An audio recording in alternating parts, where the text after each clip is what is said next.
అండి, welcome back to our channel. నేను రాజేశ్వరి. ఈరోజు మీకు కీమా బాల్ ఎలా చేసుకోవాలో చూపించబోతున్నాను.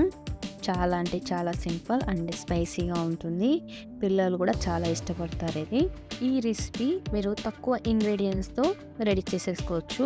ముందుగా 200 గ్రామ్స్ కీమా తీసుకున్నాను. అలాగే చిల్లీ వేసుకుంటున్నా, చెక్క లవంగాలు, 1 tablespoon ginger garlic paste, 1 cup తెల్లపప్పులు, 1 టేబుల్ స్పూన్ కారం, కొంచెం పసుపు, తగినంత ఉప్పు, పిడికుడంతా ఆనియన్, పిడికుడంతా కొత్తిమీర, 1 table spoon mutton masala powder, pepper powder.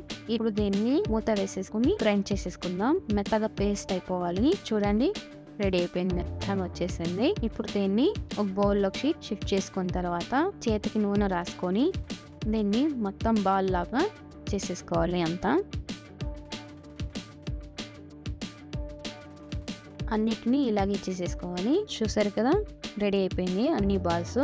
ఇప్పుడు దీన్ని ఫ్రై చేసేసుకుందాము. ముందుగా ఒక ప్యాన్ పెట్టుకొని స్టవ్ వెలిగించి దీంట్లోకి ఆయిల్ వేసుకుందాం. ఇప్పుడు కొంచెం ఎక్కువ వేసుకుందాము. ఇప్పుడు కీమా బాల్ని ఒక్కొక్కటిగా దీంట్లోకి వదులుదాం. ఇప్పుడు చూడండి, అంత ఇలా వేసుకోవాలి. ఒక్కొక్కటిగా ఇలా వేసుకొని తర్వాత కలుపుకోవాలి. కొంచెం కొంచెం అలా అలా తిప్పుతూ ఉండాలి, లేకుంటే కింద అడగంటుంది.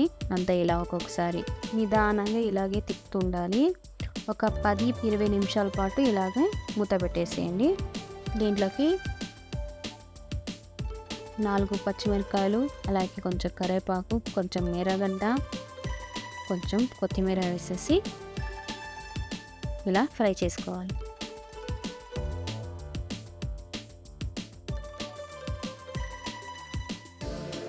నిదానంగా ఇలా పైనకి ఇట్లా తిప్పుతూ ఉండాలి, లేకుంటే విరిగిపోతాయి.